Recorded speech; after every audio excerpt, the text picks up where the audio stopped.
During World War II, most of Vietnam fell under Japanese control, while Allied forces were fighting the Japanese in southern parts of Vietnam. Chinese forces were engaged in northern parts. When Japan was defeated in World War II, it surrendered to Chinese forces in north and Allied forces in south. China handed over control of North Vietnam to the Vietnamese and withdrew its troops, while the Allies handed over South Vietnam to France. Europe wanted to prevent the spread of communism here, because the leader of North Vietnam, Ho Chi Minh, who followed communism, aimed to unite both North and South Vietnam into a communist country. The North Vietnamese forces led by Ho Chi Minh started a guerrilla war against France.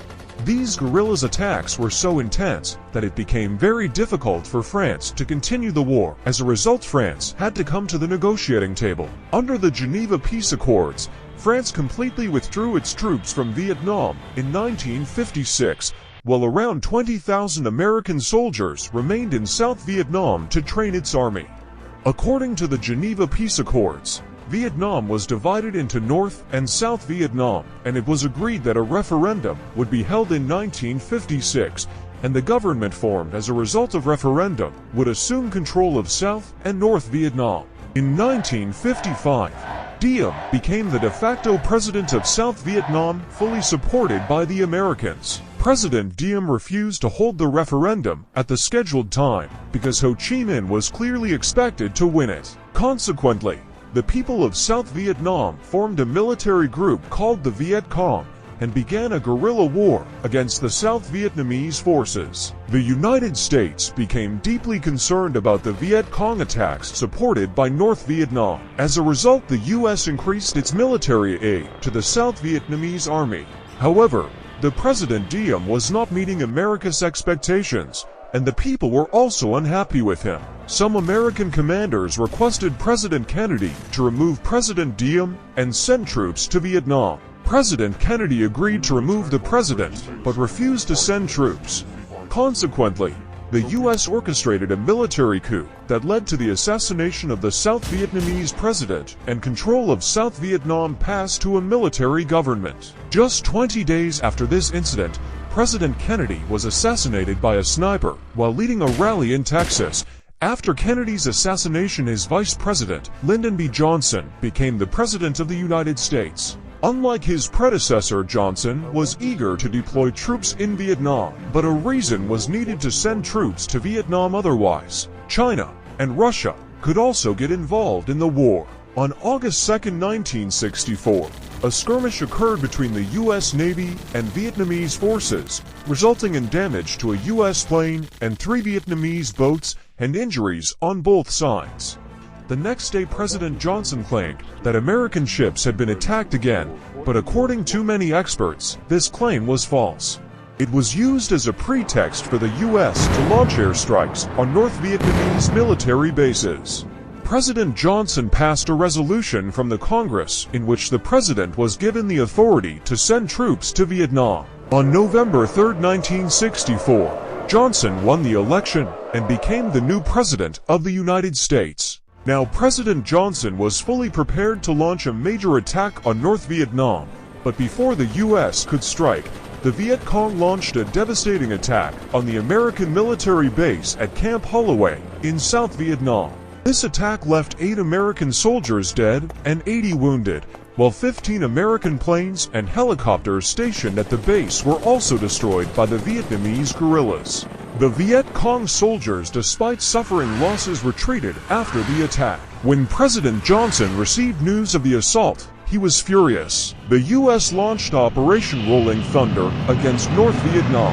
American warplanes carried out intense bombing on the cities and forests of North Vietnam. The Vietnamese also shot down 6 American planes. Then on March 8, 3,500 U.S. Marines landed on the shores of South Vietnam, marking the beginning of the U.S. ground war. Viet Cong were suffering significant losses from American airstrikes, but in the ground war, the Americans were incurring heavy casualties. The reason for this was the underground tunnels that stretched from North Vietnam to South Vietnam. Viet Cong had created an extensive network of tunnels beneath the ground, which housed training centers, hospitals, cinemas, and proper arrangements for air and water. The openings of these tunnels were located in the forests of South Vietnam. The Vietcong would emerge from these tunnels, attack an American military convoy, and then disappear back into the tunnels. American soldiers repeatedly tried to enter these tunnels, but they suffered heavy losses because the Vietcong had set traps inside. Whenever an American soldier stepped on one of these traps, he would fall straight into a pit filled with poisonous snakes and scorpions. Or he would encounter a waiting Vietnamese guerrilla who would easily shoot him. Despite this, thousands of Viet Cong were being killed due to intense American bombing, which made America believe they were going to win the war. As American commanders made grand claims, the Vietnamese guerrillas were preparing for a massive attack. These guerrillas blended in with the civilians and staged fake funerals hiding weapons inside coffins. They took this weaponry to the cities and hid it there. On the 20th of January 1968, the Viet Cong launched a surprise attack. On that day, they attacked over 100 targets, simultaneously assaulting all the small and large cities in South Vietnam. 19 Viet Cong guerrillas infiltrated the American embassy in the South Vietnamese capital Saigon. In a counterattack by U.S. Marines, all the attackers were killed, and 2 U.S. soldiers were also killed. The most significant target for the Viet Cong in this attack was the Khe Sanh combat base near the Laos border. 6,000 American soldiers were stationed at this base, and around 20,000 regular North Vietnamese forces hid around the base and began heavy bombardment on the Americans' army.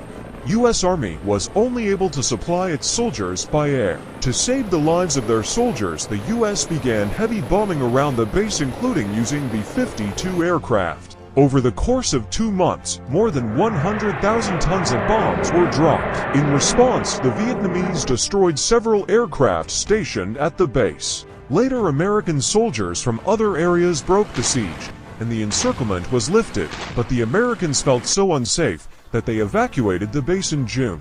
In this attack, about 200 U.S. Marines were killed, and around 1,600 were injured. The dangerous result of these attacks was that American soldiers became vengeful toward the civilians. On March 15, 1968, U.S. troops attacked a small village My Lai in South Vietnam, killing everyone, children, women, and young men, one by one. By evening, the village was filled with corpses. A photographer from the U.S. Army captured the images of this genocide. The massacre was reported to senior American commanders, but no action was taken against anyone involved. This tragic event might have remained unknown to the American public, but a journalist named Seymour Hersh got wind of it. He wrote an article that exposed the massacre to the world, sparking outrage among the American public. Protests against the war began to erupt across the country, growing so intense that the White House had to call in the military to suppress them. President Lyndon B. Johnson became so unpopular that he decided not to run for re-election in the same year's presidential elections. Republican candidate Richard Nixon capitalized on the situation by promising to end the war, a slogan that won him the presidency. However, after becoming president, Nixon initiated further military operations in Vietnam, including in the border areas of North Vietnam and Cambodia. These operations also caused heavy American casualties and the pressure to end the war on the Nixon grew. To address this, Nixon devised a policy to train South Vietnamese forces for self-defense and to withdraw American troops gradually. In January 1973, with China's help, a peace agreement was signed in Paris, resulting in a ceasefire between the two sides. After this, American forces lowered their flags in South Vietnam and began returning home. Within 2 months, all American combat soldiers were withdrawn. However, U.S. aircraft carriers remained stationed in the seas near Vietnam. Just 2 years later, in 1975, North Vietnamese forces ignored the peace agreement and captured South Vietnam. The U.S. had to evacuate its embassy through emergency helicopter flights, as well as transport many civilians to aircraft carriers. Approximately 700,000 Vietnamese sought refuge in the United States.